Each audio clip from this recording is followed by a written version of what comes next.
yake linakunywa damu ya moto, halinywi damu iliyopoa.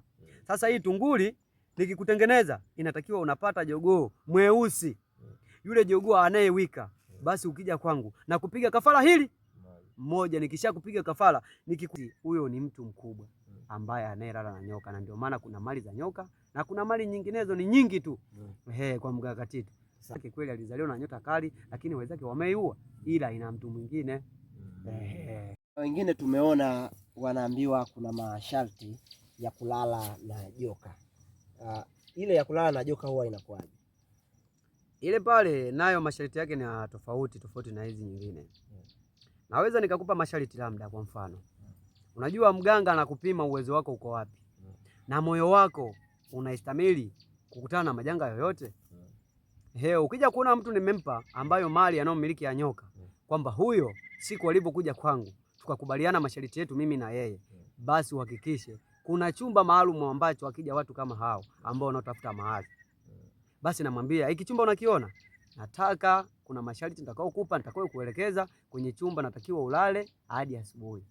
Basi akilala hadi majira ya asubuhi akifikia, huyo najua ni mwanaume, ina haki nimpe masharti ya nyoka. Basi nikishampa huyo masharti kama hayo, basi akishaanza maisha kuyapata, nyoka kuna chumba chake anachokaa. Ndio maana unakuta kuna mali mtu ana nyoka. Ipo wapi? Ipo ndani. Na sio kazania labda ni nyoka mdogo, ni nyoka mkubwa.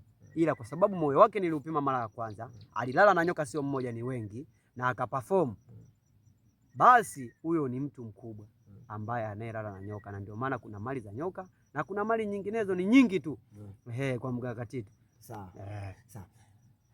Mtaalamu, kwenye maisha ambayo tunaishi, changamoto kubwa sana ipo kwenye ndoa. Ili swali wanapenda kuuliza mara nyingi ili mtazamaji aweze kuwa huru. Wanawake wanawatesa wanaume, lakini pia wanaume wanawatesa wanawake. Kuna namna gani ya kufanya hawa viumbe wawili, hawa watu wawili waweze kupatana, kuwatuliza, labda kufanya nini?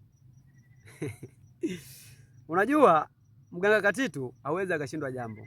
Unajua kwenye ndoa kuna changamoto nyingi sana wanazopitia, ila kama kuna changamoto ya ndoa ambayo inayokusumbua kwenye ndoa yako wewe pamoja na mke wako, ukifika kwa mganga Katitu, kuna mambo nitakayokufanyia, kuna mavumba nitakayokupa.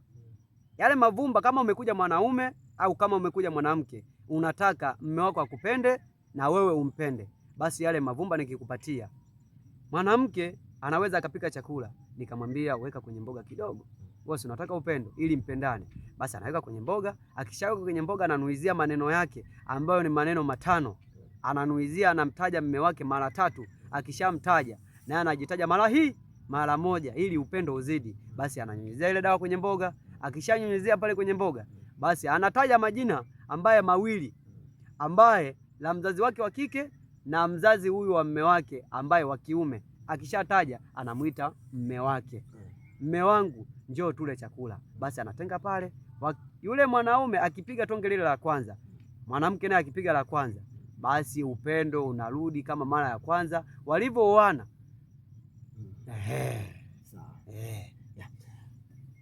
Kwenye maisha ambayo watu wanatafuta, kuna mtu anatafuta sana, anapata kipato ambacho kinamtosheleza tu, lakini hakuna anachofanya. Hawa wanakuaga wana matatizo gani ambayo pengine kwa wewe ulivyopokea tuhuma mbalimbali za watu mbalimbali, ni kitu gani ambacho wao kinawafanya mpaka zile pesa zao hazidumu? Yaani wanakuwa wamezungukwa na nini? Unajua binadamu unavyotuona sisi, hata mama yako anayependa labda upate labda kidogo maisha yayo mazuri, mama yako anaweza akapenda, ila kuna watu wenye roho mbaya. Unaweza ukapambana labda kwenye shamba kuna kulima, unaweza ukalima heka 10 na ukapata kweli mahindi ukaleta nyumbani, lakini ndio ile tunasema mikono ya moto. Maana yake mikono ya moto, yani kuna mtu wewe kwenye nyota yako katengeneza mazingira kwamba unachokipata wewe yeye ndio anachokitumia, ila wewe unaweza ukaona umekipata kitu, lakini kile kukitumia ndio unaona unaweza ukikitumia, lakini kikaenda haraka haraka hadi magonjwa nyumbani. Mara mtoto mara hospitali, mara mama hospitali, mara nani. Ujue kuna wenzako wamesha kuendea wapi? Kwa mganga, au wengine ni wachawi wanatumia uwezo wao binafsi, wanakuloga. Yaani wanakutia mikono iwe ya moto, kila unachokitafuta kinaishia kwa waganga au kwa watu wengine mbalimbali kuwafaidisha wao. Na ndio maana unaonaga hivyo maisha yanakuwa magumu, ila riziki unapata. Sawa. Napenda nifahamu kitu kingine mtaalamu, kwenye hapo kwenye masuala mazima ya mtu kutumia nyota. Nyota anayeiba nyota yangu lazima anakuwa ndugu yangu au mtu yoyote anaweza kaiba nyota yangu? Nyota yako mtu kuichukua sio hadi awe ndugu yako, hata jirani yako anaweza kaichukua. Jina lako sasa hivi wengine wanatumia majina ambaye jina la kuzaliwa, labda kama jina lako unaitwa Brighton au unaitwa Joel, lile jina la kuzaliwa yeye ndio atakayelitumia akienda kwa mganga. Bwana mganga, mimi nimekuja, kuna mtu fulani hivi hivi, huyu mtu nataka nimshushe kiuchumi, ila nyota yake nataka niitumie mimi, yaani kila anachokitafuta, yaani mikono yake iwe ya moto, ila kwangu mimi kiwe kina faida. Basi akilitaja jina lako, mganga anatengeneza, anapiga makafara yake, ndio ile unakuja kuona una mikosi, yaani kila unachokipata we hivi, ila mwenzako huko anafaidika, yaani mwenzako maisha yake ndio ile nyota yako inatumiwa na mtu mwingine. Ndio maana wengine wanapokujaga hapa kwa mganga Katitu, unamwangalia kabisa huyu nyota yake kweli alizaliwa na nyota kali, lakini wenzake wameiua, ila ina mtu mwingine. Ndio hapo. Sawa. Mtu atajuaje sasa kama nyota yake imeibiwa? Yaani mimi sasa nyota yangu imeibiwa, nitafahamu vipi? Nyota yako kama imeibiwa, cha kwanza huwezi ukajua nyota yako kwamba imeibiwa, ila kuna changamoto zinazotokea hadi mwisho wa siku. Unapambana na kile unachokipambania, unakiona kwamba ndio hiki, lakini kukiweka ndani kitulia hakiwezi kikakaa. Matatizo hivi, yani yamesimama, yani we huna raha, mara damu mtoto, mara nini, ile unakuja kuona hii changamoto mbona zimezidi, halafu ndio ile ukienda hospitali unapigwa hela kila siku, ndio unakuja kupata wazo, kwani nikienda kwa mganga? Ndio ukienda kwa mganga unaweza kukutana na mganga labda feki, au ukakutana kama na mganga OG ambaye mganga Katitu ambaye wa mizimu. Naweza nikaangalia kwenye alamu yangu nikakwambia, bwana wewe nyota yako imechukuliwa, na ndio maana unaona matatizo yanakuandama moja kwa moja, ila nyota yako inatumiwa na mtu mwingine ambaye aliyoamua kukufanyia matendo kama haya, ila uwezo wa kurudisha ninao. Alafu yule tena nyota yake aliyokuchukua wewe, mimi nina uwezo wewe ukao unaitumia na maisha kawa yapo juu, na yeye mikosi hivi na mabalaa hivi yanavyomwandama. Okay. Ni mganga Katitu ambaye ana mambo makubwa kweli kweli. Ukisikiliza kwa makini utaenda kupata elimu ya kile ambacho anakizungumzia. Kiufupi, mganga Katitu, binadamu ni wabaya na binadamu ndio ambao wanapenda kurudisha maendeleo ya wenzao nyuma. Mimi sasa sitaki mtu yoyote anichezee kwenye maisha yangu. Utanitengeneza vipi ili nisiwe rahisi kuchezewa? Kukutengeneza wewe na kutengeneza kama labda hutaki watu wakuchezee. Kuna jiwe ambao jiwe lipo kwenye tunguli kama hii unavyoiona, ambaye kuna jiwe analita ndogo mwana maligito, ambaye kunywa sakame ya moto haikunywa sakame holile, maana yake linakunywa damu ya moto, halinywi damu iliyopoa.